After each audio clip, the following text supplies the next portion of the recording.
ঢাকার তাপমাত্রা বেড়েছে, তাই এখন সারা দেশে আমাদের একটা একই ব্যবস্থা নিতে হবে। এই ধরনের একটা প্রবণতা দেখা যায়। আমরা সবার কাছে অনুরোধ করব যে সবকিছুতেই শিক্ষা প্রতিষ্ঠানের উপরে কেন একটা আলোচনা আসে সেটা বন্ধ করে দিতে হবে। আর আমাদের তো দেশে অন্যান্য জায়গাতেও তো প্রতিষ্ঠানগুলো খোলা আছে। আর এই শিক্ষার্থীরা ইতিমধ্যেই প্রাথমিক মন্ত্রণালয়ে 11:30 পর্যন্ত শিক্ষা প্রতিষ্ঠান চালানোর একটা প্রক্রিয়া, সেটা নির্দেশনা দিয়েছিলেন। আমাদের সেটা দেখতে হবে। যেহেতু আদালতের বিষয়ে আমি এই বিষয়ে মন্তব্য করতে চাই না, তবে আমাদের অবস্থান আগের মতোই, যে শিক্ষা প্রতিষ্ঠান বন্ধ করে দেওয়ার প্রবণতাটা দেশের জন্য সঠিক নয়, এবং এই ধরনের চাহিদা এবং অনুরোধ করাটাও কিন্তু আসলে আমরা মনে করি শিক্ষা মন্ত্রণালয়ের পক্ষ থেকে যথাযথ নয়। যে সমস্ত জায়গায় এই সময় শুষ্ক মৌসুমেই পড়ার একটা সুযোগ থাকে, যেমন হাওড়াঞ্চল, চরাঞ্চল, যেখানে প্লাবিত হয়ে যায় বন্যার সময় বা বৃষ্টির সময়, সেখানে তো পড়াশোনা অন্যান্য সময় বিঘ্নিত হয়। তো সেখানে শুষ্ক মৌসুমে কেন বন্ধ থাকবে?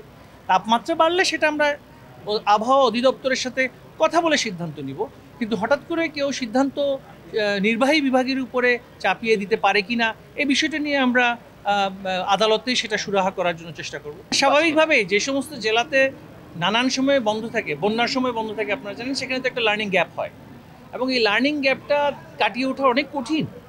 এখন আমরা দেখা যাচ্ছে যে প্রথম জানুয়ারি মাসেও আমরা বিদ্যালয় সেভাবে খোলা রাখতে পারি, প্রশিক্ষণ ছিল নতুন কারিকুলামের, তারপরে আরও বন্ধ হয়েছে। তারপর আমরা দেখেছি যে রমজান মাসেও বন্ধের জন্য একটা আদালতে কিছু ব্যক্তি গিয়ে সেখানে একটা বুঝিয়ে একটা আদেশ নিয়ে এসেছিলেন, কিন্তু আমাদের সর্বোচ্চ আদালত থেকে সেটা বলা হয়েছে এটা আদালতের এখতিয়ার নয়। ইতিমধ্যে সেটা কিন্তু সর্বোচ্চ আদালত থেকে একটা আমরা রায় পেয়েছি, যেখানে বলা হয়েছে যে সংবিধান অনুসারে ছুটি ঘোষণার এখতিয়ার হচ্ছে সরকারের নির্বাহী বিভাগের, এবং রুলস অফ বিজনেসে সাধারণ ছুটির বিষয়টা তো সরাসরি সেখানে আছে যে জনপ্রশাসন মন্ত্রণালয়ের এখতিয়ারভুক্ত।